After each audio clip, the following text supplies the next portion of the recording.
Olá pessoal, espero que estejam todos muito bem e na nossa conversa do dia de hoje trarei aos senhores uma discussão sobre uma decisão proferida pelo STJ recente, no qual se reconheceu o cometimento de estupro por meio do uso de um aplicativo. Para isso, para se tornar essa discussão um pouco mais densa, essa conversa será dividida em 3 pontos. Num primeiro momento, trarei aos senhores uma modificação legislativa ocorrida em 2009 para uma melhor compreensão desse processo de evolução à proteção à dignidade sexual. Num segundo momento, a conversa versará sobre as questões fáticas descritas nesse precedente do STJ e, por fim, os fundamentos utilizados pelo STJ para reconhecer a prática dos crimes ali descritos.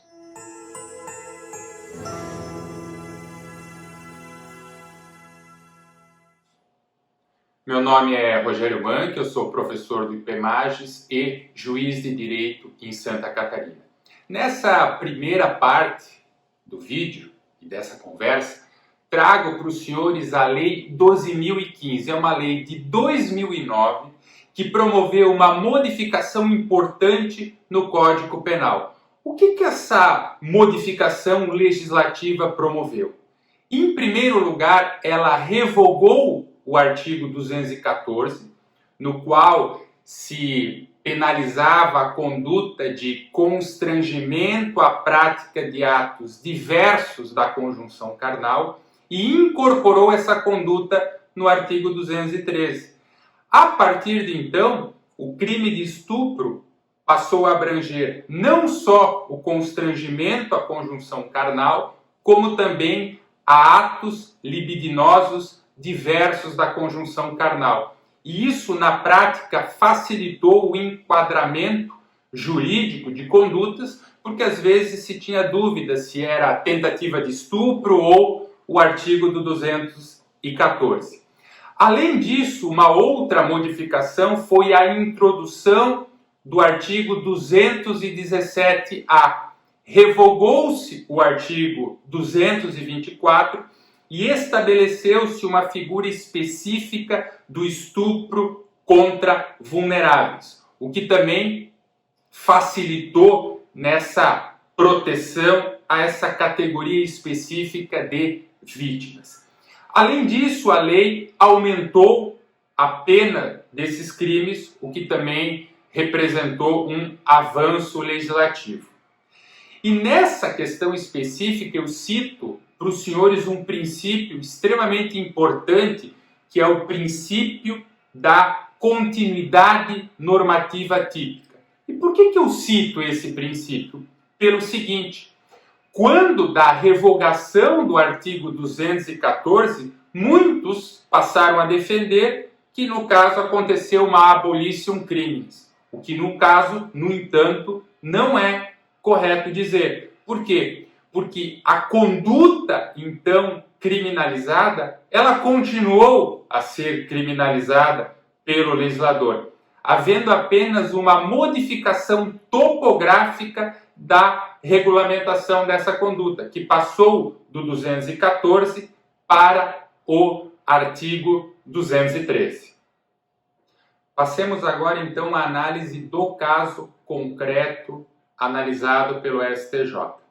Quais que foram as condutas praticadas por aquele agente que foi condenado pelo crime de estupro? A primeira conduta dele foi a de ganhar a confiança tanto da genitora quanto da babá de 2 crianças, uma de 2 anos e outra de 3 meses. A partir desse ganho de confiança, passou ele a ter domínio sobre essas 2 pessoas.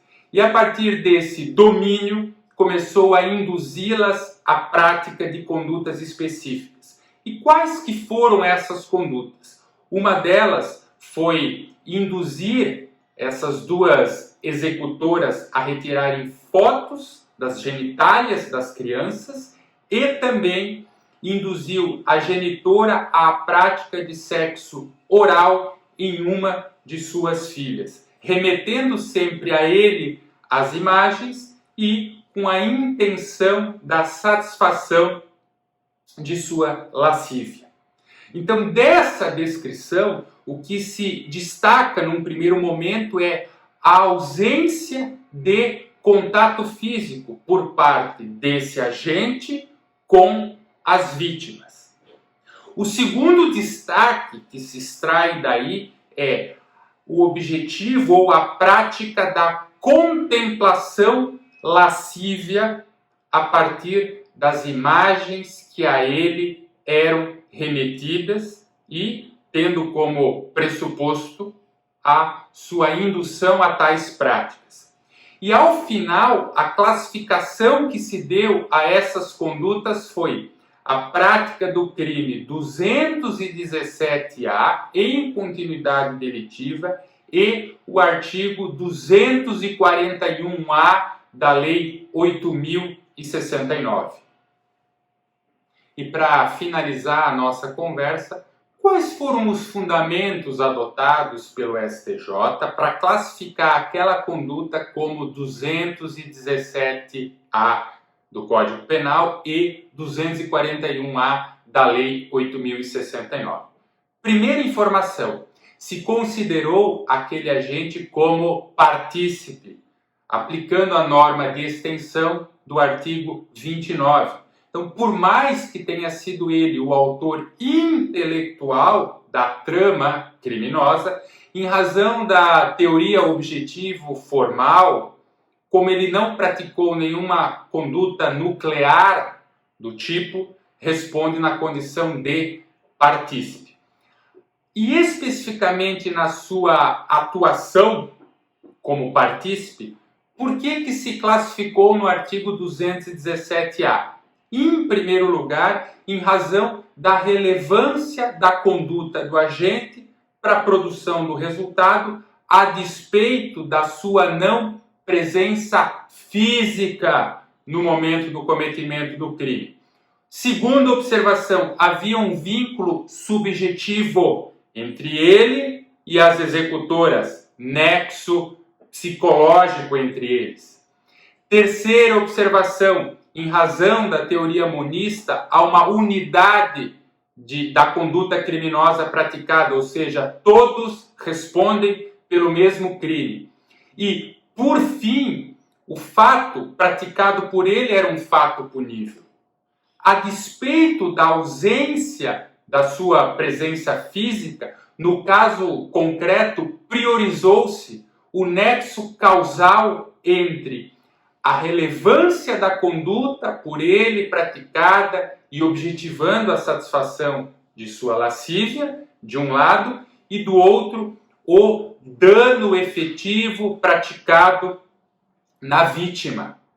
Então, se priorizou esse nexo causal entre a conduta visando a satisfação da lascívia e o dano efetivo, em detrimento à sua não presença física. E, em razão disso, foi ele enquadrado tanto no 217-A como 241-A da Lei 8.069. Nesse caso específico, entendeu-se a existência da conduta autônoma de transmitir imagens pornográficas por meios de comunicação. E esse tipo de informação, se é ou não um crime meio ou é um crime autônomo, os senhores acabam extraindo a partir da descrição fática. Então, a partir desse precedente, o que a gente observa é, seguindo essa linha de maior proteção à dignidade sexual, verificou-se a priorização do reconhecimento da violação à dignidade sexual por qualquer meio. Então não se exige a presença física, por exemplo, para sua ocorrência.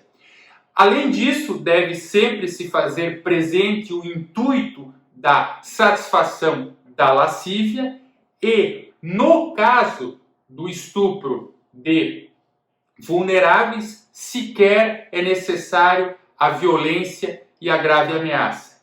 E quando essa violência ou grave ameaça é exigida, como, por exemplo, na hipótese do artigo 213, já há precedentes admitindo, por exemplo, que a grave ameaça também possa ser exercida por meio virtual, como no caso de uma ameaça exercida pelo réu contra a vítima, obrigando-a ele a se mostrar por meio de mecanismos virtuais.